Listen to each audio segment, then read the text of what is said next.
I'll have a number 4 meal with extra cheese, 2 Big Macs with a large fry, 3 apple pies, and a shamrock shake. Alright Stan, your total comes out to $46.50.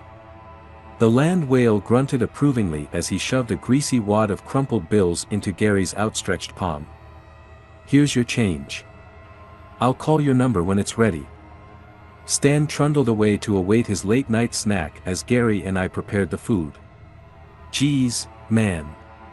Does he have a family waiting at home or something? I whispered as Gary shoveled fries into a red and yellow box. Blair, does that man look like he's got a wife and kids? Stan is one of our regulars. You'll see him pretty often if you stick with the night shift. I grimaced as I prepared the shake. Great. Lucky me. Hey, it could be a lot worse. Honestly, Stan is the least of your worries, he said as a shudder rippled through his body. We processed the remainder of the food in silence. Gary and I then shuffled to the counter, each donning a full tray. Stan, orders up. Gary exclaimed as the boulder of a man darted at an alarming speed to retrieve his sodium-rich smorgasbord. He snatched the trays from us, hurriedly ambling back to his corner table. I watched in astonishment as the man inhaled his meal. Hey, could you help me sweep in the back? Best to do it now before any more customers dash. Gary was interrupted by an obnoxiously loud alarm blaring from his pocket. Stan looked up at him, glowering at the unwelcome ringing. Sorry. Gotta take this, he said, darting to the kitchen and out of view. He returned a moment later. All the color had drained from his face. He appeared sickly, like he'd suddenly caught a nasty case of the flu. That was my aunt, Norma. She said my parents were in a car wreck. Apparently my mom is in critical condition. He stared off into space, his brain slowly processing the tragic information it had just received. Gary, I'm so sorry. Do you need me to call someone? He snapped out of his trance, tears brimming in the corners of his eyes. He quickly wiped them away. No, I'll be fine. Okay. But with all due respect, what are you still doing here? Go be with your family, dude. I can handle closing up on my own. He locked eyes with me, a stern determination creeping over his countenance. You're right. I need to go. Here, take my key to the restaurant. There's a list of rules in Dave's office. Go read them the first chance you get. You need to follow them to a T, no matter how ridiculous they sound, got it? Yep, I'll take care of it. Now go. I said as Gary handed me a small silver object. He sprinted out the front door, letting it slam shut behind him. I fashioned Gary's drive-through headset below my hat and headed to the back to familiarize myself with the nighttime protocols. I laboriously pushed open the door to Dave's office. You'd think that thing was made from solid gold with how heavy it was. I surveyed my surroundings, my eyes immediately falling to the life-sized portrait beaming back at me. Really, Dave? Even I'm not that self-absorbed, I muttered, continuing my search. I defaulted to the pockmarked bulletin board to my right. There they were, posted clear as day. I swiftly scanned over them. Rules for the night shift. 1. You are allowed a 7-minute grace period. No exceptions. 2. If a hooded figure knocks at the drive-through window, do not answer it. Stay out of its direct line of sight and it will leave. 3. If Stan claims that you forgot his pickles, offer him a free complimentary chocolate shake. If he refuses, lock yourself in the office and call Dave. 4. No outside food or drink. 5. If a blood-like substance begins seeping from under the grill, mop it up until it stops. No, it is not blood. 6. An old woman in a shawl will come in exactly 10 minutes past 1. Avoid looking at her for too long. She will not leave until you ask her where Tony is. 7. If a small child appears telling you he lost his mother, ignore him. He does not have good intentions. 8. You are required to comply with the employee dress code. Speak to management if you need clarification on what is acceptable. 9. If you are alone and you feel the undeniable sensation of being watched, lock yourself in the office immediately and wait for it to dissipate. 10. The store closes at 2 a.m. Before you clock out, place 2 packages of raw burgers on the stove. 11. Always leave the restaurant by 2:37 a.m. The Hamburglar doesn't like company. 12. Failure to adhere to these rules will result in immediate termination. Do not hesitate to call Dave if you have any questions or concerns. Dave's phone number was hastily scrawled at the bottom of the page. I stared at the list, unsure of what to make of it. Was this some sort of cruel prank on the newbie? Maybe Gary was in on it. I resolved to wait and find out for myself, and I made my way back to the counter. Upon seeing me approach, Stan rapidly stood from his seat and sidled up to me. Can I help you with something? Yeah. You forgot my pickles. I mentally rolled my eyes. Gary hadn't been gone for 10 minutes and the fun was already ramping up. Look, I watched my coworker make those. I know he didn't dash, I began, before Rule 3 crept into my head. I'm sorry. I can offer you a free shake for the inconvenience. His 4 chins flapped as he fervently shook his head. No, I don't want any more food. There is another way you could make it up to me though. A malicious grin inched across his face. A blanket of fear sent adrenaline bursting through my veins. I'm 16, sir. If you really think dash. That's not what I meant, you dumb broad. I want a refund. What? No, you already ate it all. Fine. If you won't give me my money back, I'll have to take it from you. The massive mound of flesh began waddling to meet me behind the counter. I fled to the back, praying he wouldn't catch me. I glanced behind me as I struggled to push open the absurdly heavy office door. Stan was barreling toward me, sending shelves of product crashing to the ground. My heart thumped against my ribcage so hard that it hurt. I had just managed to slip through the door and slam it shut when he reached it. Thud. He pounded his ape-like fists against the sturdy metal frame, shouting obscenities at me all the while. I'll get you, you little whore. You can't stay in there forever. He was right. I instantly ripped the yellowing piece of paper from the board and punched in Dave's number. He picked up after an agonizingly long minute of waiting. Hello. This had better be good. I value my beauty sleep. Dave, it's Stan. The free shake didn't work. I'm trapped in the office. Dave sighed. Alright, put it on speaker and hold your phone up to the door so he can hear me. I obliged, clenching my cracked iPhone 7 with a vice grip and sticking it close to the rattling door. Stan. Stan, can you hear me? It's Dave. The room fell eerily silent. Oh yeah, what's up, Davey? Stan, are you harassing one of my employees again? I don't need to get Mrs. Barrett on the phone, do I? No, please. I'll behave, I swear. Please, just don't call her. His voice trembled as he spoke. I don't know. That's what you said the last time. I promise I'll never bother her again. Come on Davey, show a little compassion. Dave took a moment to respond. Alright.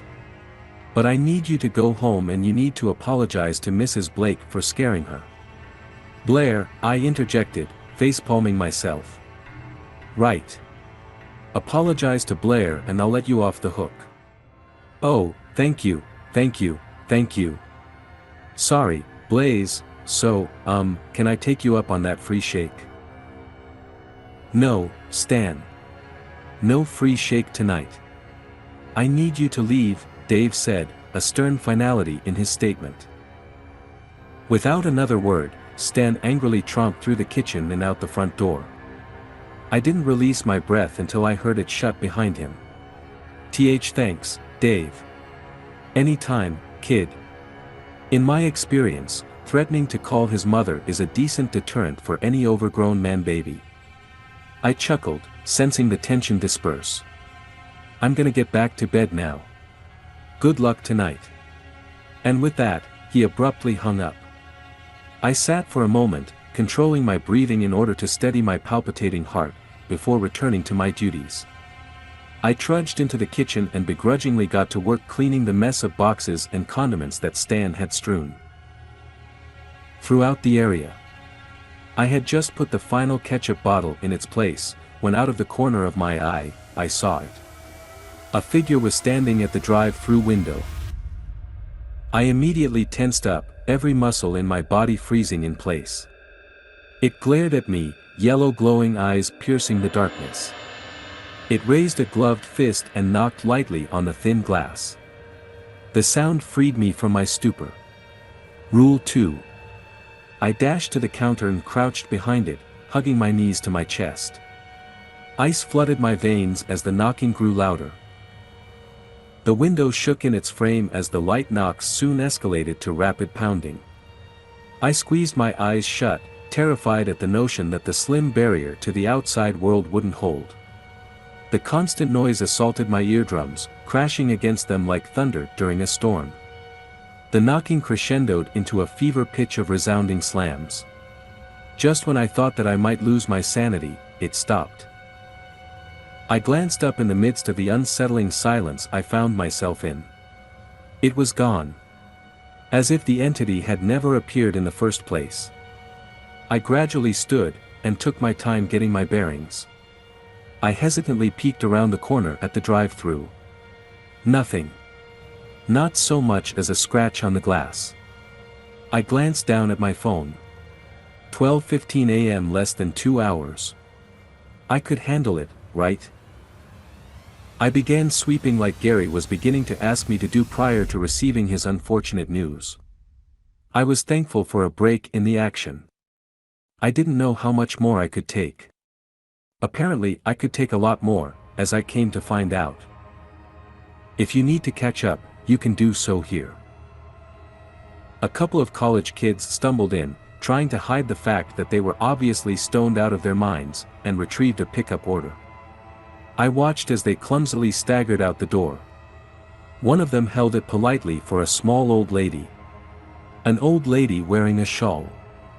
She didn't utter so much as a thank you, beelining up to the register with purpose.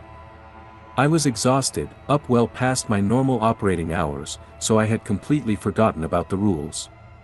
Big mistake. The woman glowered up at me, face obscured from view. Her head covering was black as well as the rest of her outfit, not unlike a ninja you'd see in a movie. The aura she radiated frightened me, but not enough to release me from my sleepy haze. "Hello, how can I help you?" I yawned, lazily covering my mouth. The woman didn't move a muscle. She scowled at me, yellow reptilian eyes piercing my psyche and sending my heart into overdrive.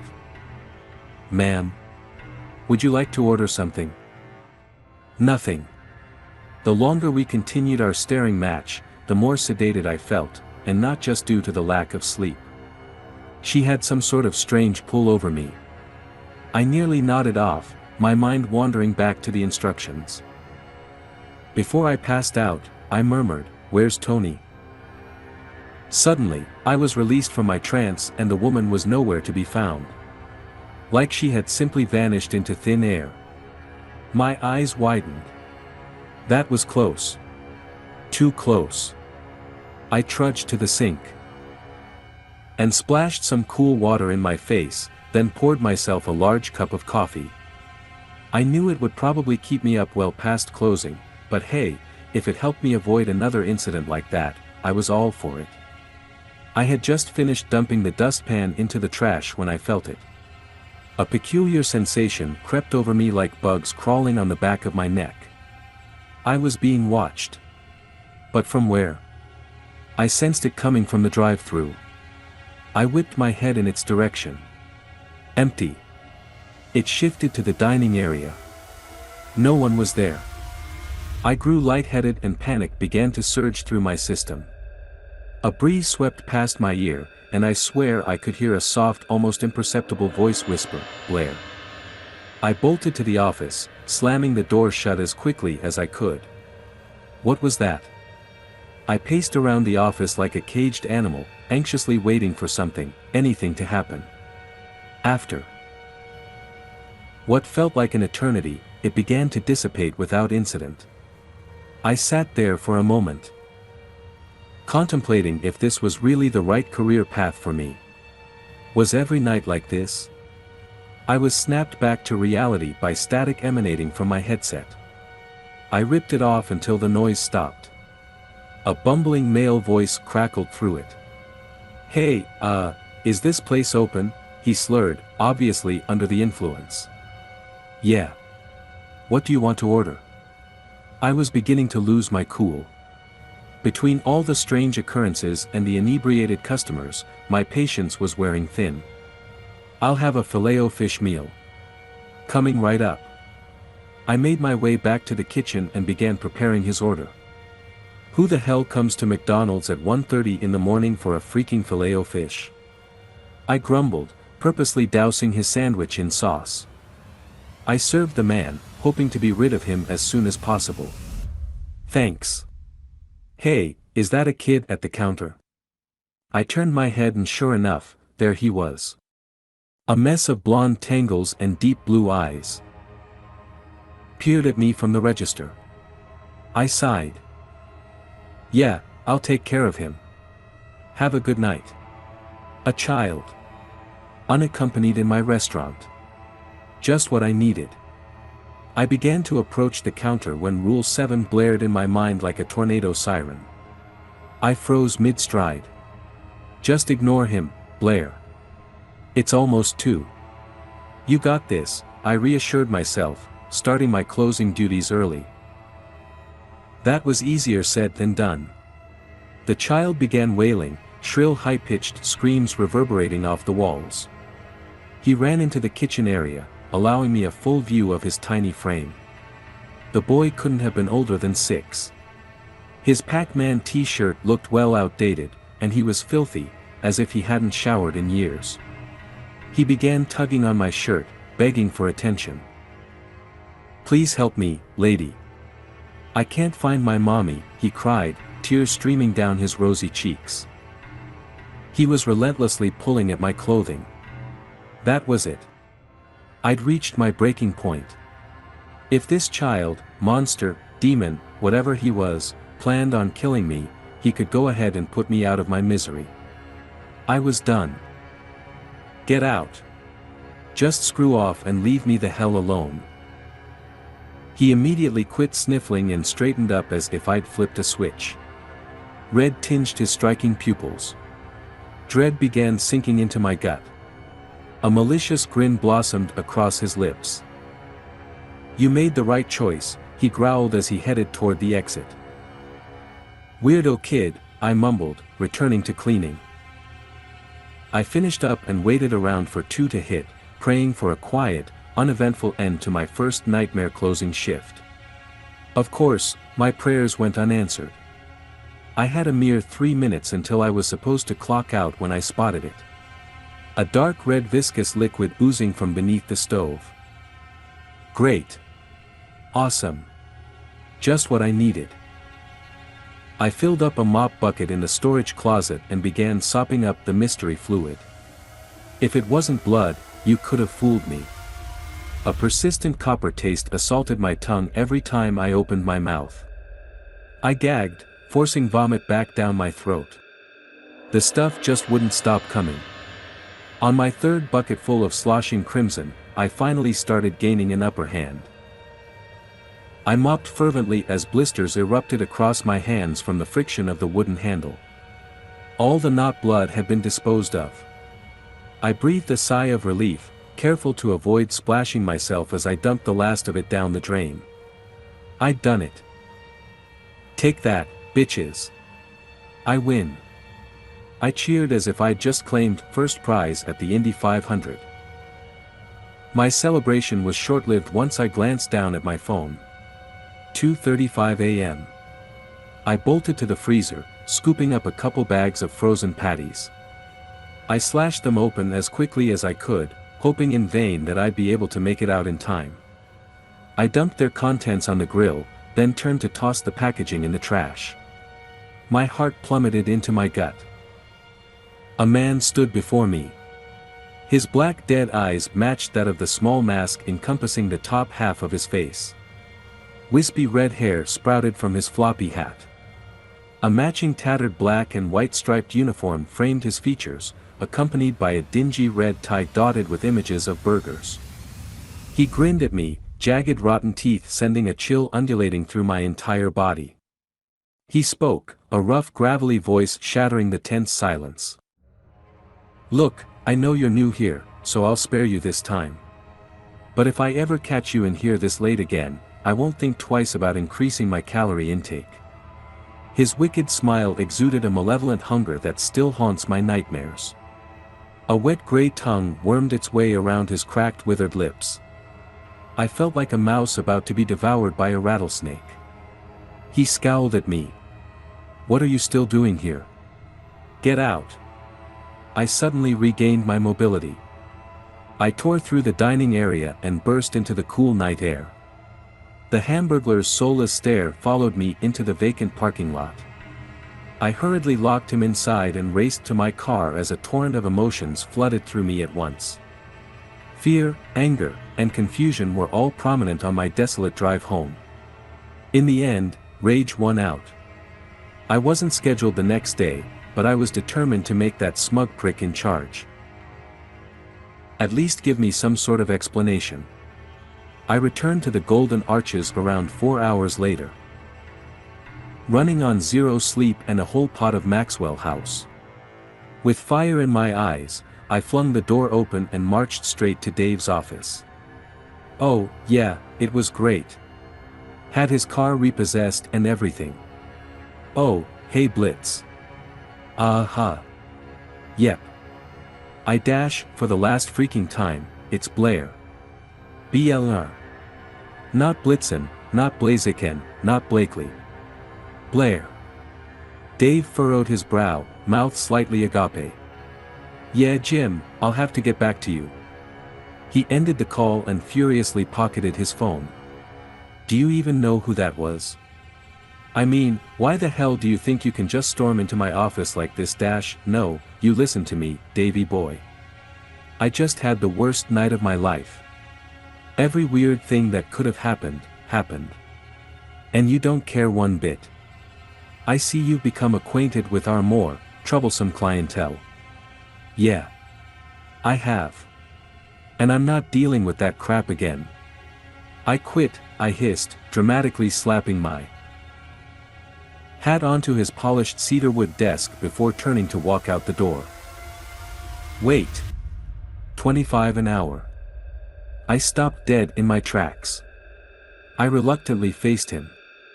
A sly toothy grin was stamped on his greasy face. I mulled it over. That was almost double what I was currently making. I could have my college paid for in no time. 27 and you've got a deal. You drive a hard bargain, Mrs. Blair. I accept, he said, extending his hand. I begrudgingly shook it, cringing as his sweaty palm gripped mine. I'm glad you were able to see reason. Welcome to the night crew,